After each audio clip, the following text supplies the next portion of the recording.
السلام عليكم ورحمة الله وبركاته، عاملين ايه؟ يا رب دايما بخير وفي احسن حال. سفرة رمضان بقى تحلى بالاطباق الجانبية، الحاجات الجميلة اللي جنب الاطباق الرئيسية، هي دي اللي بتأكل بصراحة.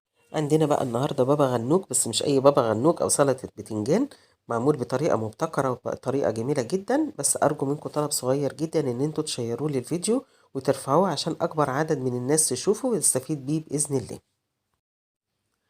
تعالوا بقى نشوف الجمال دوت عملناه ازاي. هنبدأ بسم الله الرحمن الرحيم. عندنا بتنجان رومي صغير كبير زي ما انت عايزة.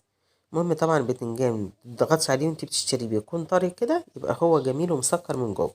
عندنا طماطم، وما تستغربوش الطماطم دي هي دي بتدي الإضافة الجميلة للبابا غنوج.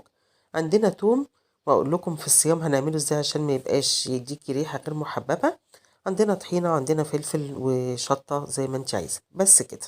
وطبعا ما ننساش الليمونة الجميلة ديت اللي بتدي الطعم الرائع. هنبدأ في تقطيع البتنجان، هي خطوة معروفة طبعا بس حابة أقول فيها حاجة. وانتي بتقطعي البتنجان خلي كل سمكه متساوي، سواء قطعتيه مكعبات أو شرايح زي ما أنا عملته، خلي كل السمك واحد عشان يكون سواه واحد. هنحطه بقى في طبق ونحط عليه شوية ملح علشان ننزل المية اللي فيه، علشان ما يشربش زيت مننا. هنقلب بقى الملح كويس فيه كده ونسيبه 10 دقايق ربع ساعة عادي لحد ما ينزل كل المية اللي فيه. شايفين كده بدأت المية اللي فيه تخرج اهيت، علشان طبعا لما بتبقى المية ديت موجودة جوه البتنجانة بيشرب مننا زيت كتير على النار. دي خطوة مهمة لما نيجي نقلي بتنجان لازم نعملها. شايفين حتى على المناديل انا عملتها علشان اوريكم كمية المية اللي بتطلع منه.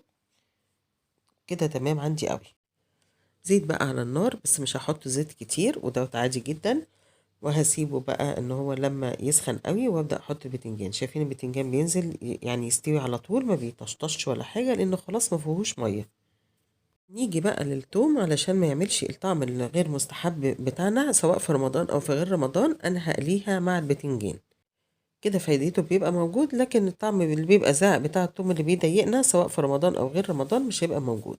هنا البتنجان خلاص اتحمر اهوت، ودوت اللون اللي احنا عايزينه الجميل، وبطلعه برضو على مناديل. وشايفين ما بينزلش طبعا زيت كتير لان احنا مصفينه من المية قبل ما نحمره. بعد ما طلعنا البتنجان عندنا قطعنا الشطة والفلفل والطماطم بنفس الطريقة، بس احنا هنخلي تحمير الطماطم للآخر واقول لكم ليه. نزلنا بالفلفل اهوت ما شاء الله على طول.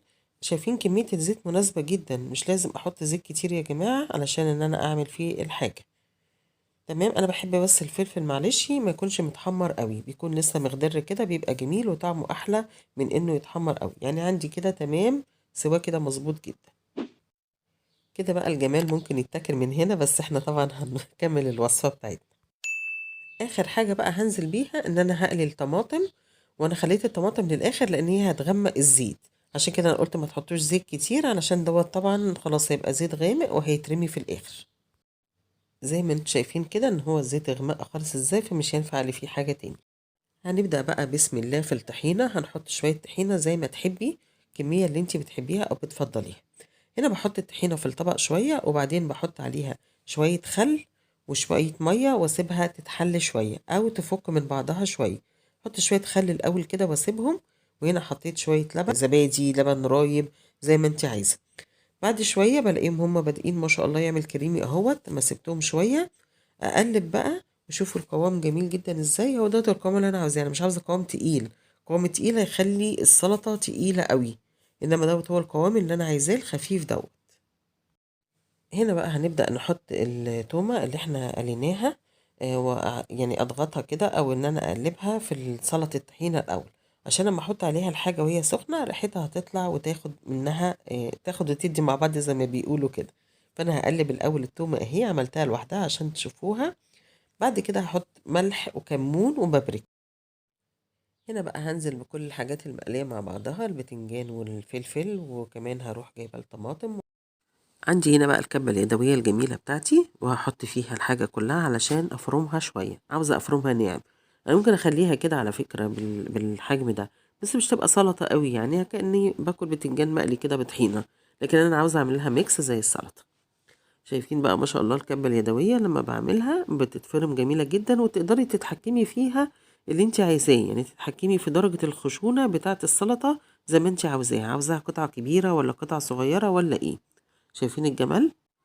هنا هنبدأ بقى نحط الليمون الجميل بتاعنا ونقلبه كمان تقلبتين، وهيبقى بس خلاص كده تمام قوي. عندي احلى سلطة بابا غنوج ممكن تاكلوها في حياتكم.